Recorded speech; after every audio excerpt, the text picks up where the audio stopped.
Represent. I love it. Yeah. Good to How you see doing? you. You good? I'm good. Yeah, Nice. I am good. Can't Well, believe we're doing this again. Seerfest number 4. Number lucky. 2 for you. Blessed. One day Humbled. we're gonna be doing this and we're gonna be like, Cory, Seerfest number 20. Hopefully. All right, well, let's let a few more people roll in here and we Absolutely. can get going. Looks like we got a good crowd so far. Yeah, let's do it. So, Cory uh, is here once again to give us his expertise on all things media buying and analysis. So, with over 15 years' experience in digital marketing, and of course, the second year Seerfest speaker, he's no stranger to the importance of media buying, data analysis, and visualization via Power BI. Actually, creates a lot of things in that little system that Will Reynolds continues to be jealous of every single day. He's an expert in organic and paid advertising, specifically YouTube, which has helped advertisers scale through the 5-year-old ad agency Variable Media. And in Cory's presentation today, he'll walk through the impact visualization of data has on media buying, focusing on the weakness of current user interfaces, speed of Power BI, a combination of data platforms, organic and paid channel developments of new metrics, new channels like TikTok, COVID-19 impact, and more. So get ready to go. Take it away, Cory. Um, Thank you. Thank you all for your time. I think a big thank you to Will. Thank you for the invitation, always applying pressure.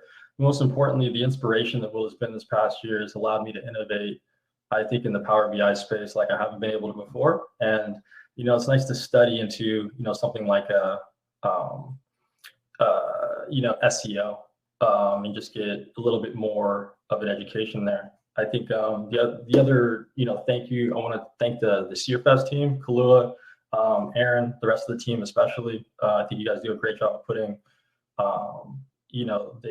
the conference together. And then I want to thank my Variable Media team, who will also be in the chat. I'm going to be showing a lot of data today. So if you have questions, acronyms, things that don't make sense, feel free to drop those in the chat. And if Grace, Anna, Chris, Tyler, if any of you could, help out and answer those questions when possible, that'd be great.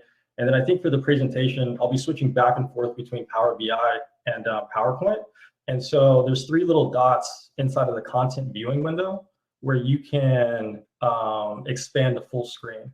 And it's something that I would recommend just based on, viewing habits. Like you want to be able to see everything. But enough, let's get started. Let's jump in right now. So the first thing that we're going to do is we're going to talk about a charity that I think is close to my heart after reviewing some of the charities that I think, Seer is very close to, and that would be Hope Works. I think the focus on young people, I think, is huge for me. I think this is an age where we think we know it all, but at some point you realize at that age, you were just the most vulnerable. I think the trauma training is also huge. Understanding from other people's perspective, your experiences. I think there's nothing better in terms of helping you heal and move forward than networking and workshops. I think, wow, what an awesome opportunity. And if I can be a part of that and join and help, I'm all about it. So Kalua, Will, you got me in your back pocket for anything like that. So what are we going to talk about today? The first thing that we're going to do is we're going to go through a quick intro of Power BI. I think if you came to this presentation, you were ready for Power BI, you were ready for data. So that'll be quick. The rise of self-service platforms, evolving through the pandemic, UI and UX limitations from some of these ad platforms. And then hopefully we get to this case study, because the case study is going to be huge, I think, wrapping and bringing everything together. So what is Power BI? In my opinion, most people think about it like this: a very complicated system, way more complicated than something like Excel. If Excel is like easy, but in my opinion, if you know Excel, you pretty much know Power BI. But most people think it is extremely complicated like this. I look at it more like this. You take tabular data on the left, you combine it with a visualization on the right, which is PowerPoint. That's what Power BI is. And Power BI and PowerPoint will be integrated with each other, I think, in the next couple of years based on some of the betas and alphas that we're seeing. The other thing that I've grown to understand about Power BI is that what I call it is the Photoshop of data. Is that if we look at Photoshop in the 90s, right? It was active. Everybody wanted to create. It was so cool of a thing. Photoshop today, it's like a lot of people have that skill set. I think Photoshop is like Power BI is the Photoshop of data. And so today you're able to take data and really manipulate it the way that you want. And I hope this presentation relays that to you. Okay, so the rise of self-service platforms. In my opinion, this is the duopoly. Okay, this is Google and Facebook. And what people sometimes don't realize is that when you buy Google and Facebook, you're really getting access to about 7 platforms and reaching probably everybody, in the United States. And so for most brands, this is kind of like the starter kit. And so with the starter kit, you can do a lot. And what I want to show you in this chart to the left is that the ad revenue that is being captured by these 2 companies is much higher than anybody else. But I want you to understand the difference between ad revenue and reach. Like TikTok might have a lot of reach, might have a lot of influencers, might get a lot of buzz, but who is holding the ad revenue? It's going to be these 2 companies for a while, and that's what I think. That's what I'm banking on. When we look at Facebook and we look at the growth, right? They took stories from Snapchat. They're trying to battle with Reels. They're innovative. They're going to continue to innovate. But I think what people miss is that Facebook and Instagram, you still have like 12 to 15 placements under that. So while you say like, okay, I'm buying on Facebook and Instagram, there's still 12 additional placements within the feed, within stories and Reels that you still have to build creative for, understand, and be able to analyze. In my opinion, it's a lot, and why we built the tools that we built. Next, in looking at Google, less change, but I think still the same problem where you have tons of platforms. Display Network launched in 2005, Gmail same time, YouTube ads in 2009, right? So it was 13 years ago. Holy cow, But again, I think self-service is where things stay. And the reason why I believe that is because they continue to expand. Google just releasing Performance Max, where you can take all of your assets, dump them into one place. I work on a lot of brands where creative control is most important. And so we don't do a lot of asset customization that you can see in Google and that you can see in Facebook, but I think it might be applicable for some other advertisers. But as these platforms expand, how do you manage, right? Like that's the whole thing that I want this presentation to kind of bring together. The other thing that I want to highlight is Tier 2. Tier 2 has gotten a lot of buzz the last couple of years with Facebook and the iOS 14 issue. And I wanted to provide a timeline as to when these platforms launched their self-service platforms. And what I wanted to highlight was 2012 to 2016. And the reason is because you saw Amazon, Bing, Instagram, Pinterest, Snapchat, Quora, and Apple Search all launch their platforms. Now, when I see this and I talk to younger marketers and they're like, well, how do you know self-service is going to be around for a long time? This is the reason why. Are we going to go back to calling, vendors and talking to them? I remember the value clip traffic marketplace specific media days. Like these were networks that you had to call and place media buys. Like, I don't know if we go back there. I think this only expands and moves forward. So this is the big problem. And a big shout out to every single media buyer that is in the chat right now, because you have to deal with all these platforms. You have to go in, you have to find a way to how to pull a report or take a report and stick it into some sort of other, data visualization or data management tool to figure the stuff out. And so as this continues to expand and grow, what do you do? Like, how do you optimize this? Like, nobody's ever done this before. Media, like digital Facebook media buyer, Google media buyer wasn't in a position 20 years ago. So there's nothing to really kind of latch onto. And so what I do is I like to go after new technology and let new technology sort of help us navigate this space. So for me, what I found, was the ability to kind of merge these platforms together.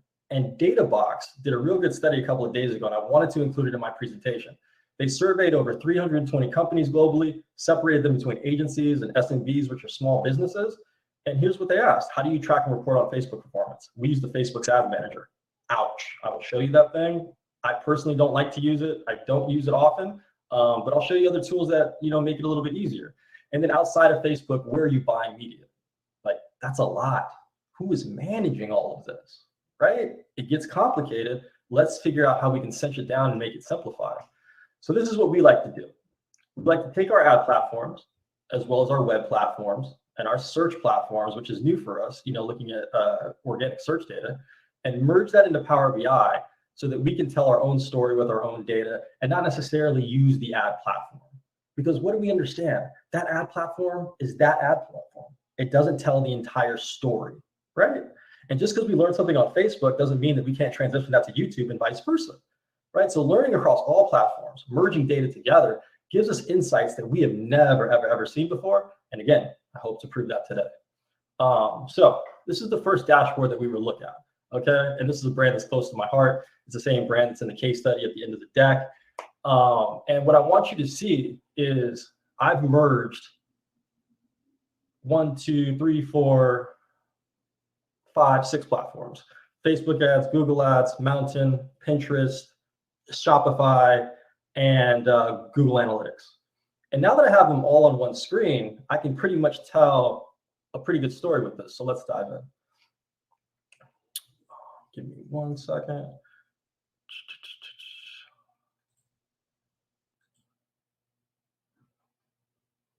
Can everybody see my screen okay? Awesome, thank you. So here, you can easily see that if I wanted to, focus on Facebook and Instagram, I can easily do that and have a comparison here, see how they've grown over time. But as I'm looking at that, I also get an understanding of new versus returning visitors and the amount of revenue. And you can see how we've grown this client over time. But what I want you to focus on is that when we look at these 5 years, and if we wanted to focus just on 2020, you can see that this is the year of the pandemic. And in this year, we had a large impact of site revenue from returning visitors, 74%, while the users were only 46%. So when I back out of this, you can easily see a big change into that year. And that's what data analysis and visualizing data is all about, is seeing the little things that happened. Because what you can do is you can then expand on it, right? Because now we can break this stuff out by months and look at things year over year. So if I wanted to compare, Q1, right? And I just want to look at 2019 and 2020, I could easily do that and see the difference in change. My returning revenue from Shopify makes up 50% in these first 2 months versus only 37%, 33% last year. I don't think that's all just because we have, huge returning, visitors. There was market conditions at play. Well, how do you know? Let's go to 2021. Yeah, stays up there, 51%, almost a 50% average, very similar to the year prior. And if I go to 2022, it's now come back down a little bit. Well, actually a little bit higher in these last 2 months, but you get the point. And then we look back at everything together, you can easily see, like, year over year, there was an impact in 2022 and 2021 where we had more returning users and we had more returning visitor, volume, especially in 2020. Now, in my opinion, this is one of the biggest impacts of brands. Brands are always comparing year over year and want to know, like, why am I not doing as well as I used to? Well, there were market conditions, and this was one of them, having to do with returning customers and returning visitors because they were so cheap to acquire. Now, these returning customers and visitors, what are they? They're your best converters, right? And so there's a reason why you did a lot more revenue in those years versus years prior. So the next section that we will dive into is how we media buy through the pandemic, these past couple of years, which were very impactful, I think, to our industry. The number one thing that I saw, being from a big agency to start, my first job title was assistant account executive at ID Media under IPG, which is a publicly traded company, right? Like, I understand, like, these big agencies. And so when a major advertiser like IPG says we're withholding, guidance for the street in 2020, they really have no idea what's going on. And when marketingcharts.com interviews 301 people and you have moderate tweaking of focus messaging, there will be a lasting impact, but it won't be transformative. You now understand that these huge agencies with Starbucks, McDonald's, Mercedes, BMW, etc., have now got all out of the system. They're like, we're done. We can't get creative shot outside. There's a pandemic going on. Stop all media. When that happens, as a young agency owner with young advertisers, what I'm telling them, spend into this. You will never see CPMs and CPCs like this ever again. And they're kicking themselves now for not listening to me and doubling what I told them to already double, because this was the time to really grow your brand. And we saw a lot of brands get born, as well as a lot of agencies, to be honest. But here's kind of what happened, I think, in the best visual form, is you see a percentage decrease from 2019 to 2020. What do we know about digital? It's only been going up, since we started this, at least since I've been in it since 2007. So as this continued to go up, we did see a decrease, even though there was an increase in overall ad spending. This is because the big advertisers got out. Now, when you look at 2021, you had big advertisers come back in, but you also had all this new blood. Everybody from retail jumps into e-commerce. Everybody wants to start e-commerce brand. We're home anyways, right? Let's just launch something. You know how to do this? Let's just launch something and build a Shopify website. The other thing to remember is that, like, when you talk to US agencies and marketing professionals, it especially happened in Q2 2020, where 69% of people said, hey, we're looking to cut and we're just going to wait, until we spend.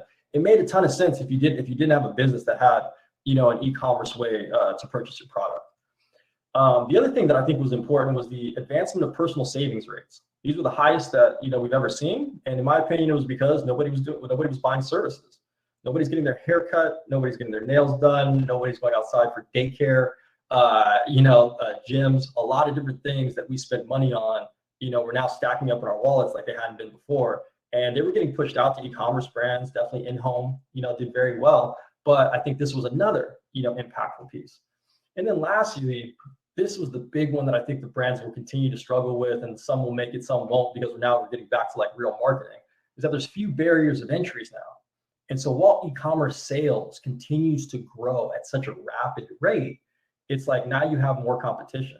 Now what you were doing before wasn't necessarily working as well as it might work in the future. So what do? In my opinion, product innovation. You continue to build a brand. You do what you were doing in 2019, because 20 and 21, I feel like a lot of brands were bonused. So we're going to jump into this next dashboard. And what I want to introduce you to is just, a few like e-commerce brands and kind of see how they, did during the pandemic. All this data is not ours as an agency, but I felt it was statistically significant, right? Over 100 million in ad spend, 9 billion impressions, close to $500 million in site revenue to analyze. I felt that was a good collection, but our tools that we use that I'm showing you now run across a few different agencies. So I'm able to port in a lot of their data to help analyze, but also help boost what we do as an agency and provide just a bigger, pool of data to look at. So let's dive in. Give me 1 second, pop that back out. So now that we're here from 2019 to 2022, we've got our different categories here.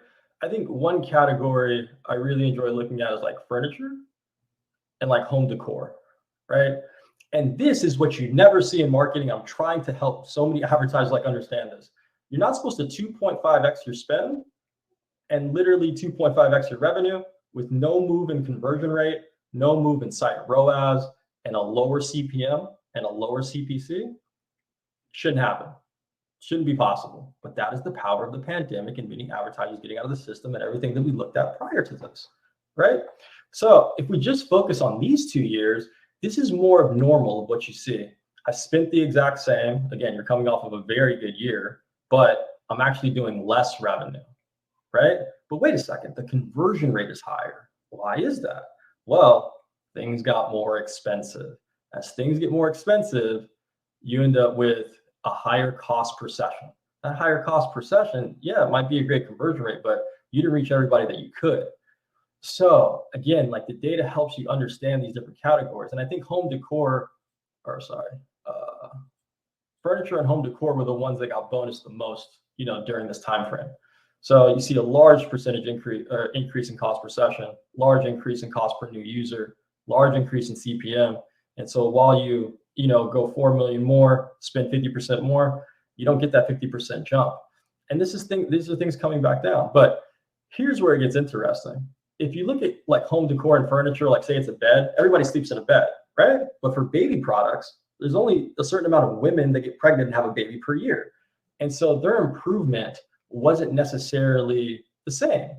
Their conversion rate came down, didn't necessarily stay the same, even though they spent more and they made more. But now we're starting to see that conversion rate decrease, that cost per session increase, cost per new user increase as we get out of this 2020 year. And that makes sense. And so being able to have this data to show the clients, again, what does it provide? Transparency, trust, and just a look into, what's going on in the industry. Another one that I want to look at that I think is very, very, very interesting is let's go apparel and let's go swimsuit, right? In swimsuit, prior to the pandemic, 5% conversion rate. Wow, it jumped up to 7%? Yeah, things got cheaper.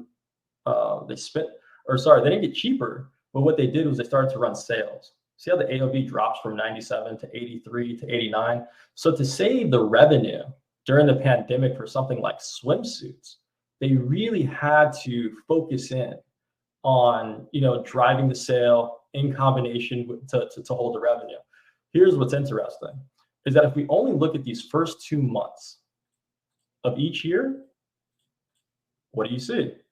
You see that from the pandemic, right? 6% conversion rate to 3, up to 3.27. And look at this year, 4.1. Kind of the opposite, right? With swimsuits. I'm not going to buy a swimsuit if I'm not going outside in the pandemic. But as we get closer to moving more back to normal life, like what 2019 looked, yeah, that conversion rate is going to improve. So what do we tell this brand? Hey, spend into this. This is your year type of thing. But I want to also show you, like what gets me up in the morning, because as I said, like I've worked on big brands, HSBC, T-Mobile, Adidas, Red Bull, things like that. But when we look at a jewelry brand, this is one where I'm just so proud of. It's like you were spending 12K, doing 100K in revenue. 3 years later, you're spending 88,000 and you're close to $500,000. It's a small business, they just got created. And you see families change. You see brands that we've, made millions of dollars for. Cory, I don't need that, meeting every single week. Let's do every 2 weeks. I get it. I get it. And then I also want to show you a fun one. Like if we look at technology, and we go over here to hygiene, right? So important during the pandemic. You can see that in February 2020, 594, 2.5% conversion rate. As soon as you go to, March during the pandemic, again, we're in 2020, 7.1 million, 48% return on ad spend. Oh, no. I'm sorry. 1 second. Oh, no. Whew. Man, battery's running low. My apologies. So you can see, and then every month after just decreases, from there. So this is more of a pandemic type of product where you had technology and hygiene go from 56K, 148, 7.1 million, and down from there. But very cool things that you can see with data very, very, very easily. Hop back in. My apologies.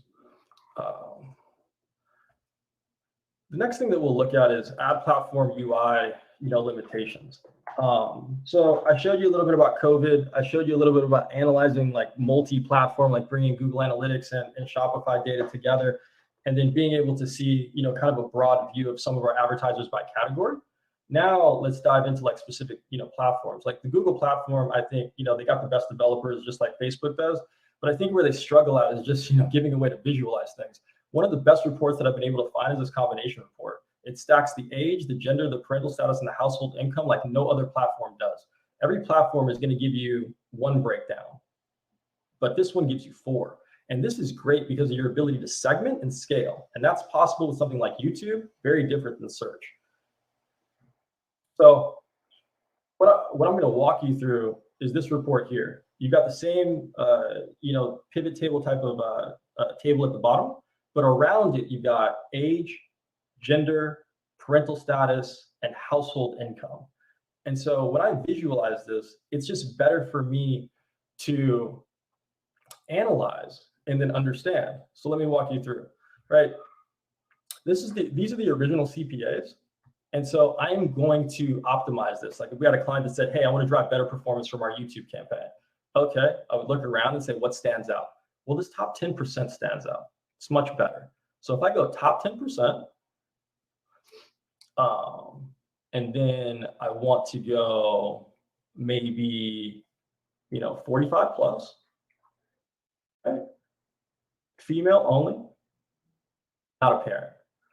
I've now got our CPA down, 25 to 27%, right? It's just the problem is the spend. It's like, that's not a lot of spend to base it off of. 118 sales. Okay, that's cool. So let me back it out a little bit. What if I just did top 10%, 45 plus, pretty good spend, pretty good sales, moved it, a good, $9. I think also if I drop this down, This gives me a comparison against bid type now. So I know that that target CPA does much better than that max conversion for this specific interest stack. And if I wanted to do a competitor's comparison, I could do the same thing too. So a lot of different ways that I can understand like what's working immediately to drive performance, but also I understand what my best performing audience is. And that's also important. The next dashboard that I want to show you is in the same vein inside of Google. It's just called the placement type report. And like, I hate both of these reports because they don't tell you anything inside the UI. You have to pull the data out to really understand what's going on. So in this example, what I want you to see is you'll get the same table at the bottom as it appears, a comparison of bid type here. And so what I'm comparing is YouTube, mobile app, and website. You know, here at the bottom, this is where that ad runs. And then you have the views by channel, the clicks by channel, and then the conversions by channel. I think one of the coolest things is to know that like your ad is running before this content. And so as your ad is running, you know, before this content, I think what you will find is that this can give you such amazing like information and understanding. So if I click on mobile apps, I know what mobile apps, you know, work the best. I know what websites work the best. But most importantly, where all the dollars are is on YouTube. And I think what's great is that like, if I look at the conversions by placement and I wanted to compare both TED Talks, right? I could drop this down and compare both of these channels, the cost, the view rate, the cost per view, but also the view conversion rate. How do they convert from the view of the video, making it past 30 seconds? How do they convert after they click, right? And since these are both similar channels, they both work the same way. It makes sense. But what if I wanted to just look at influencers, right? Like if we just compare these influencers, like what do we see? And I think what stands out to us is Simon Sinek, right? All similar click-through rates, but it's 2.8% from the view and 75% from the click. How do you know it's stat sig? Well, he's delivered 569 conversions, right? So maybe we go ahead and, you know, maybe sponsor Simon Sinek, you know, maybe do a partnership. You know, this type of information I think is gold. But I think what's also interesting is like what you can also learn. Like if we stack like the news channel, I don't know if anybody knows who Lo-Fi Girl is, but honestly, it's just light music with a GIF playing in the background. And what I think is funny about that is that if you look at Fox News and CNN, they both perform, you know, kind of well, 23%, 32%. Because Lo-Fi Girl is music, you deal with a lower click-through rate, a lower view, you know, conversion rate, but a high click to conversion rate. And it's because it's music. It's because people are just playing it in the background. And that, again, you know, is another thing that can help you with content. We can do this, you know, all day if we wanted to and break this down by categories, but I know we got to probably, you know, move on and check out some other stuff. So, what happens when you use this combo and placement report? In my opinion, you look at variables like age, gender, parental status, household income, right? What are the insights that you can get? Well, I know the best performing variables right now, right? Household income, I know what that is. I know parental status, etc. I know the best channels and placements. I know the best apps and websites. Okay, so what can you do with that information? Well, those are the outcomes. I can lower my CPA by 37% by just segmenting to the top 10% and, you know, 45 plus. Right? If I wanted to add in the other two, might limit my constraints. So you play with those options. And remember, YouTube is so wide, there's videos being uploaded every single day. And so it's much different from search, which is a limited quantity. You're now dealing with a wider variety that you can now segment and really drive performance. The next thing is creator partnerships. You can partner with these creators, right? Like you can do channel targeting, you can do placement targeting, you can talk to them, you can reach out to them. But what I think we are finding the most benefit is with data like this is custom audience creation. If I know what apps my audience converts on, I can take those apps, drop them into a custom audience, and then Google knows because they own Android who has those apps on their phone. That's powerful. I can create a customized placements where I take all these placements that work so well, and I just say, I only want to target those placements and I'll pay a premium for them. You know, what's that CPA, right? I can create a web audience, not just of my competitors, not just of my category, but now a web competitor, or now a web audience of these influencers. Right? If I take these influencers' websites and I just stack them together, does that work? Right? What about keywords? Not just my competitors' keywords, our brand keywords, our non-brand keywords. What about these influencer keywords? right? What if I just target these influencer keywords? Does that work? There's a lot of different options that you can create. And so what I say is that like YouTube drives not only just performance, but also customer research that you can't necessarily get anywhere else. Like nobody's ever run a Facebook campaign and had a report that said, oh, this interest converts better than that interest. You have to break them out into ad sets to find that out. So this again is, one of the biggest, I think, impacts for us, when it comes to YouTube. So let's take a little bit of a break before we get into Facebook. Let's take a look at some of these tweets. I think my best one is in the middle. The new Facebook ads UI looks like the designer got pissed off at the wireframe stage and couldn't be bothered to finish the actual design. Fair enough. There's people that have such, opinions about this stuff, and I appreciate it. I see it so constantly, but what I say is, why are you guys sitting inside of this user interface when you can build it outside? Right? Like build the tools outside to analyze and do whatever you want, and just use the UI for what it was built for, which was just to buy the media, in my opinion. So this is what happens. And this is why like that combination report is great, because you have age, gender, household income, and parental status, is I can only choose placement. I can't choose region and placement here, as you see on the left. And then it gives you this this UI at the top, which is just absolutely crazy in terms of trying to understand like what works or not. So it gives you this face right here. And then after this face, you still have to do your job. And so what's your job? I'm going to export the data, and then I'm going to send it to a CSV, and I'm going to go ahead and pivot table it like usual, right? Oh, man, this is my world, for a very long time, until I decided to innovate in the space. And so again, DataBox gave a great, I think, and again, the link is down here, study. It says, how often do you monitor your Facebook results? Daily and weekly, usually, for both agencies and small businesses. How often do you report results? Weekly and monthly. I'd say that's the same for us. But what got me is that, like, not sure which ad placement works better. 8% of agencies and 18% of small businesses? Like, that's crazy to me. Because if you look at 2020, where you had 10 million, active advertisers, that's at least 1 million, advertisers that don't know which placement works better or which buying type potentially works better. Now, when I show you this next dashboard, understand how quickly I can understand which placement is working better. So this is why I kind of get like, really? Like, this is like, people don't know what placements work necessarily the best. So in this dashboard, you will see a comparison of the platform and placement at the bottom. All the metrics, ad cost, impressions. I think the PSR is the post share percentage based off the taking post shares, dividing them by impressions.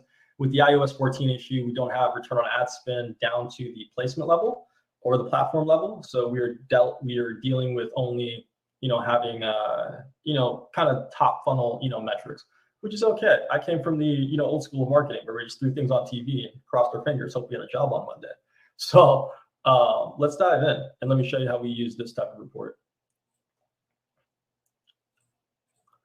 So in this type of report, right, if I just wanted to compare, Instagram, I can do that. And if I just wanted to look at Instagram over these last 3 months, I can do that. I can see the CPM comparisons. I can see the CPC comparisons, and I have a lot more data to better understand what's going on. And when I look at Instagram, especially in these last 3 months to start 2022, they're doing all pretty well. I just think that all at the same CPM, I think, is strong. It's just your feed is going to be highest converting. Your stories, the feed's got the lowest CPC too. The Instagram Reels is kind of where we're getting hurt a little bit, but strong post share percentage. So again, it's going to depend on your media, but this is a great way to understand what's going on very quickly within just 3 taps. The next thing that I want to show you is just more on the interesting side that I find from Facebook. Like if I click Facebook and we only want to focus on conversion campaigns, and I drop this down, this is where I have the biggest problem with Facebook, is that when I look at this on a whole, $19 CPM, $4.45 CPC, right? But if I break this down, it's actually a $27 CPM for the Facebook newsfeed and slightly higher for the CPC. So why is there such a big jump here? In my opinion, they hide a lot of impressions in things like Marketplace, Instant Article, where the CPMs are cheaper, in the search results, right? And I want to say hide. Maybe they're just trying to find, the best opportunity. But in my opinion, all the sales come from, the Facebook newsfeed. So I think when, you're forced to really look at the top line, I don't know if you're getting all, the data. And then another thing that you can do, I think, is just look at prospecting as a comparison between Instagram and Facebook very quickly. If you wanted to look at prospecting, conversion rate, and focus just on the newsfeed as a comparison. You can easily do that with just 3 clicks. Now, I don't know how you do that in the user interface, but this is why we built the brand. And you can easily see that Facebook is probably better converting, but you can see what type of engagement I get with these post shares. Similar post comments, but the post shares are just dramatically different. Now, what do post shares equal? Extended reach, right? Somebody's telling my story by sharing my, my ad. I find it to be, pretty important. So another, way that we look about things too is that, like, if we can kind of want to get granular within the creative. Like if I wanted to know how stories did, for across these different placements, right? Video, image, carousel, I have that comparison. If I wanted to look at in-feed the same way, if we wanted to compare both of them just for Instagram and just for conversion campaigns, we could do that within a few different clicks to better understand, what's going on.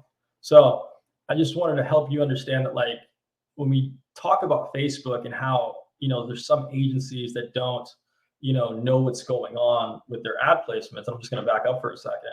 It just, it shows me there's an opportunity to lead, an opportunity to be successful, an opportunity to differentiate, ourselves with our tools. So the UI that I hate the most is Shopify. And I'm going to go quickly through this one because I'm taking a little bit more time than I would like to. But nobody likes the Shopify dashboard either. There are a ton of Shopify apps. I think Triple Whale, North Beam, Lifetime Lead, a bunch of them that people use. In my opinion, they're asking advertisers to go put in a box instead of build things custom. I'm all about building things custom. And this is a custom, Shopify dashboard that we built that I will walk you through. And so, advertisers have called this, the answer to Shopify. Like, Cory, why didn't Shopify build this? I don't know. Maybe they wanted, app developers to build it. But you can easily see how things perform over time. But my thing that I love about Shopify, first time versus returning customers. If I click first time customers, I know what they bought first time. If I click returning, I also know what they bought. If I wanted to compare maybe just, Canvas, products, I could easily do that. The best part about it, though, I think Shopify is when you're able to add annotations. If you get add annotations to offers, when do we do offers, right? When do we do launches, right? You can tell easily when things sell out. When do we do restocks? Restock that, that's gone. Sorry. There's restocks. Restock that, gone. Restock that, gone. Product leaks, and then, exclusives, right? But what I love the most, clicking the blank, because that's every other day, excluding offers, launches, restocks, etc. Because this is where I have my battles. I will let the team do retargeting and returning. I got to win on new user acquisition. So when I look at every other day outside of an offer or launch, and I focus on first-time customers, this is where I'm trying to really understand, how I can improve that conversion rate with what product, et cetera, et cetera. You can go a little bit deeper, I think, when you look at something product specific, right? And so if I click masks, which has done the most revenue, you can see that all happened in 2020, not necessarily doing much more, mask revenue. But if I lower this to maybe like the last 12 months, or actually through the last 24, but I want to show you this analysis with like, if I click crew neck sweatshirts, hoodies, right, it's going to be more in the winter, the purchases. If I click everything that is bag focused, fanny packs, right, it looks like to be great gifts, like in the winter seasons, but also spiking a little bit during the summer, but great growth, I think, from 2020 through 2022. But a great way to analyze, I think, it might not be for a media buyer, could be for somebody, on the product side. I think the 1 month analysis is also great, looking at that offer, that launch, looking at 4 launches for the month, looking at that offer for the month, or looking at every other day and seeing what first time purchasers, really, went after. And I think, between the top 3, that makes up more than 50% of the sales. Another thing that you can do is if you want to look at just acrylic paints, first-time purchasers and see when that spiked. Oh, it definitely spiked on the 22nd. You can do product, first time, et cetera. A lot of different ways you can analyze 1 month. But when I showed this to clients, you know what they said? Cory, this is great, but build me a 3-month. I got you. No worries. So we built a 3-month. And the same client asked us hey, Cory, can you also, just base all of our ad costs on first-time customers not returning? Okay, even though we do retargeting, let's do it. So if I click just first-time customers and I compare it to all of our ad spend, I now have a first-time customer from Shopify return on ad spend that I can monitor and watch. This has been crucial, for brands to really say, okay, I know I'm going to get the returning, but what is my first-time, acquisition, conversion rate, return on ad spend? What are they buying? And then what days do the best? And you can filter, I think, for certain months, and get what days those went best. But these are really going to highlight the last 3 months.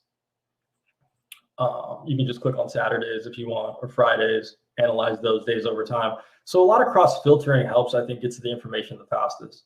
But what I love to track the most, and this is I think the closest thing I can get to managing, e-commerce brands in the most effective way, new visitors from Google Analytics, first-time purchasers from Shopify, and watching those grow together.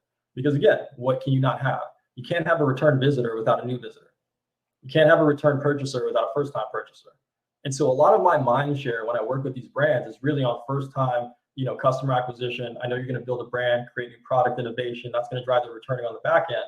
And so what can I do to really keep this flow right as I continue to test into tier 2? Because the quality of the user matters. If I find the majority of the quality on Instagram and it's at this cost, how can I get quality at a cheaper cost somewhere else, maybe on Snapchat or Twitter? But this is where we begin to evaluate that and make sure that we're still on the right path in terms of growth.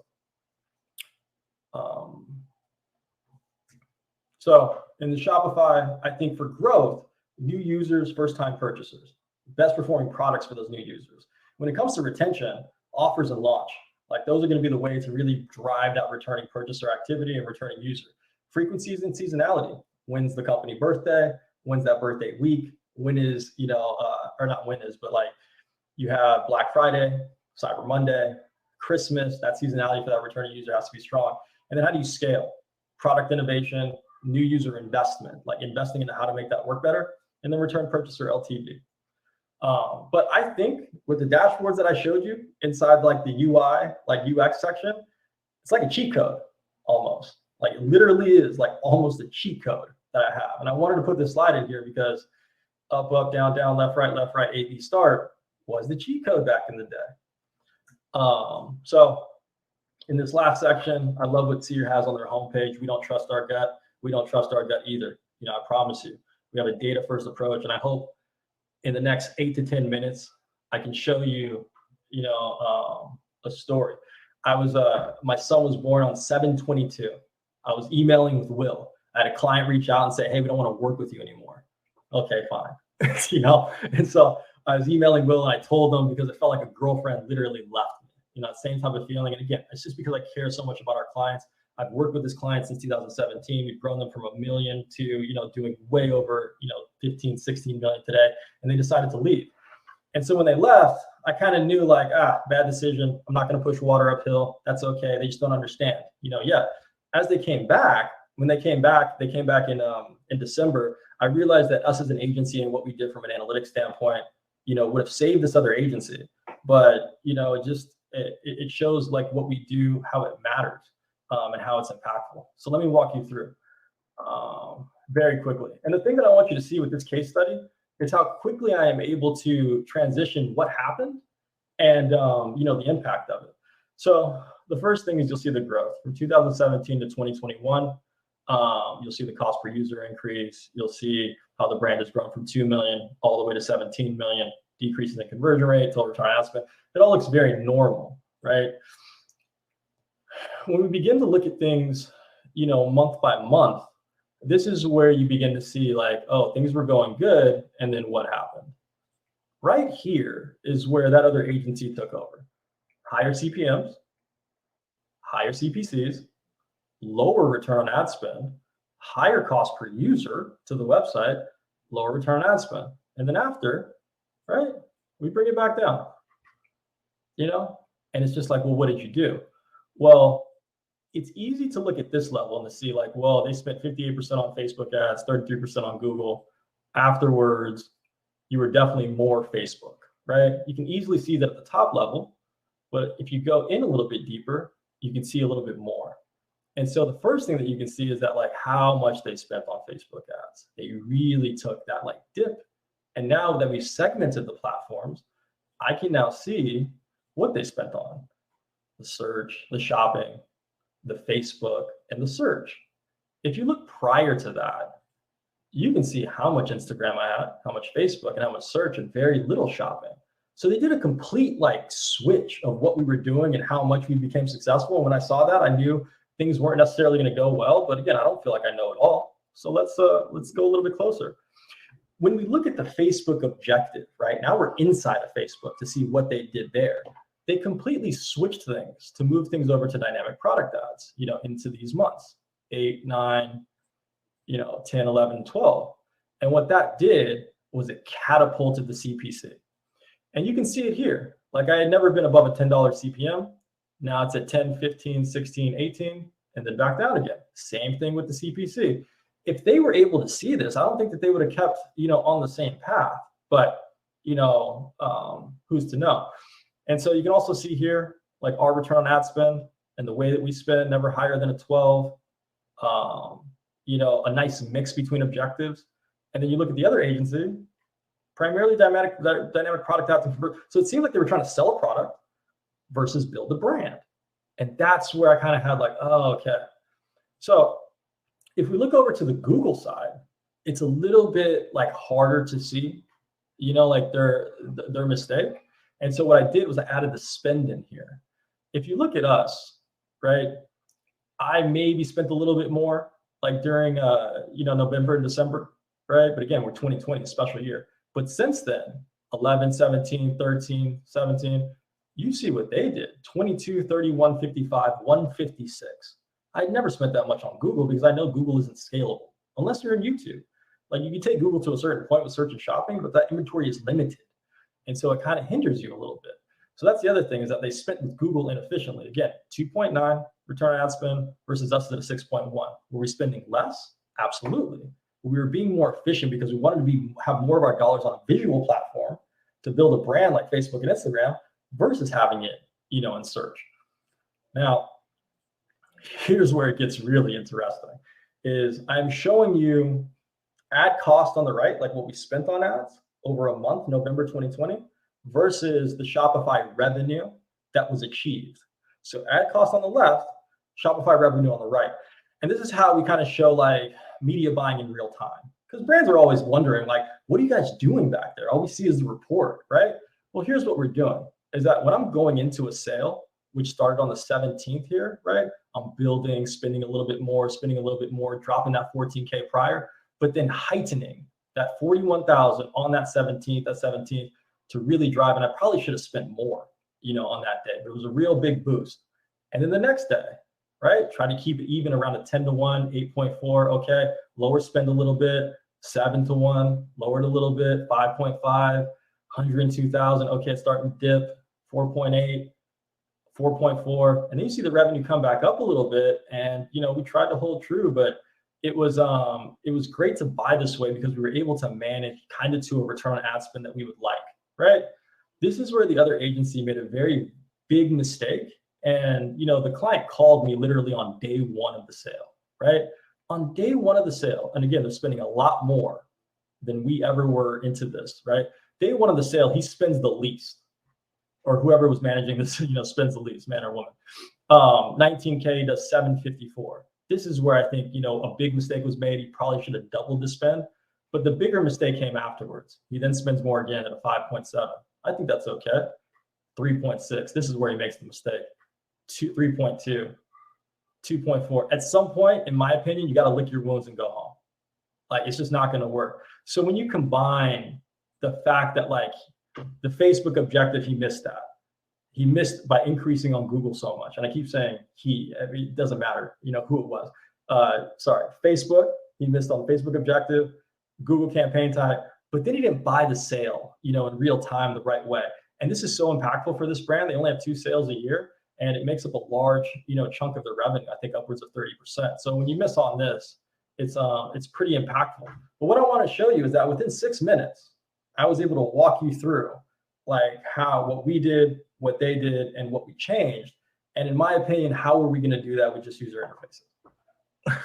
I don't think it was possible. So the translation and understanding of media buying, and how to really, do things the right way and analyze this and go back and look and make the right steps moving forward, I believe is only capable in a tool like this where you can customize and really bring out insights.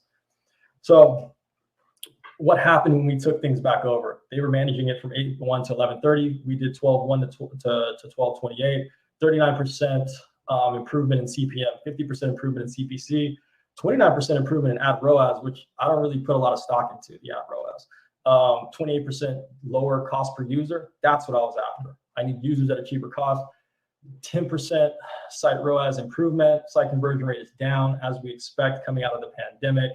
And especially when you compare it to, one of their biggest months, which was, November. So nothing there. I think as we conclude things today, some of the takeaways, the duopoly will continue to reign supreme. I think so. We'll see what happens, but I believe from an ad revenue standpoint, like you can't go away from Facebook and Google. And I believe they've been some of the most innovative platforms, especially in purchasing brands like YouTube and like Instagram. Those are the 2 biggest purchases that I think we've seen, and they've been great, advancements to their companies. Tier 2 platforms will innovate. I believe so too. They will all have a commerce, long form, short form, and they'll all continue to look like each other, which I think is great for competition for Facebook and Google, to be honest with you. The pandemic, a lot of small e-commerce businesses, a lot of agencies were born, a lot more competition for me, as well as many other advertisers, which is totally fine. We encourage these things. The big thing that I want you to take away, multi-platform data combinations can deliver insights never seen before. I hope that the data analysis, the media buyers begin to combine these data sets together to really understand what's going on. Because that's one of the coolest ways that we found data to help our clients. And then I believe in customized analytics. I believe that there's companies like DataBox, Tableau, Ninja Cat. There's tons. There's Triple Whale. There's a lot of different companies. But I just think that you're giving somebody else your data, and they will build a program for it, and then they're going to lock you in. What happens with what happens with TikTok? Another TikTok comes out, and it takes them longer time to iterate. Why not have customized analytics so you have the freedom and innovation? Like we just saw GA4 is now going to be the only thing that we're going to have access to after July 2023. What happens to all that previous data? If you have a system like this that is able to log that data and then build out dashboards that are very similar potentially to the old GA, you can have a pretty good view for a longer period of time, which I think will be more important for brands, 5-6 years down the road. So customized analytics, freedom and innovation. Definitely want to leave you with that because that's how we feel. Woo! Thank you, Seerfest. Man, it's been awesome. Appreciate the time. Thanks, Cory. As usual, awesome presentation. We did have one question in the Q&A, but I believe a team member took care of it in chat. Difference between PowerBI and GDS. Yes. So, Will, I know you're on here. We just gave you access to enter. If you can, up in the right-hand corner, find that little button that says turn on your audio and turn on your visual. And we can have you jump in because I know that you love to geek out on this stuff with Cory. But Cory, anything else that you'd want to leave the audience with, folks that are trying, while Will's trying to get in, folks that are trying to kick this off? I wanted to say this in the beginning of the presentation for anybody else that is still here, is to judge this presentation. Give me the feedback from this. Tell me if I'm crazy or not, that I don't think that this will help media buyers. That if you are media buying, you are only looking into the Facebook user interface, right? And you own a business. When you compare that media buyer to somebody who has a tool like this, where would you want to spend your money, right? I don't see why more, people don't find this more impactful. And maybe we're just early, but you can see in the in this previous slide that I've been talking about this since 2018. So I'm just it's just it's just really cool. It's just really cool. But yeah, um, yeah. Look at Will. They are getting it, Corey. Yeah. I don't know, but it's okay because our business is fine. We're doing well, and hopefully they get it one day. But maybe I should just be screaming louder. I don't know. I don't know. But yeah, I think all I want from the audience is just feedback. Like, let me know if I'm crazy. Let me know if this stuff is innovative. Let me know if I should stop and get a new job. What should I what should I do? What's the best way? What's the best way to give you feedback? Hit you on Twitter. You DM me on Twitter. You can screenshot this and blast me wherever you want. Like, it's totally fine. I just I'm curious. I'm curious to know what people think about this. I believe in it. Seems like Will does too. But just hoping to get others on board. What are your clients thinking when you put it in front of them? They go crazy about it. I think the biggest impact this past year was having other agencies use my tools. That's crazy. Like, that is like the first point where you're like, wow, like you understand, like you can use it. And so now we've created, variable analytics to go along with variable media. So now we're powering other agencies. We can see into their, data, their e-commerce brands. They're taking our dashboards and working with clients. And it's an honor. It's humbling, to see. But I'm also an agency guy trying to start a SaaS product, which is something I wouldn't recommend because I've worked at enough agencies to be okay at building an agency. I've never worked at a SaaS company, and there's a lot. There's a lot to it.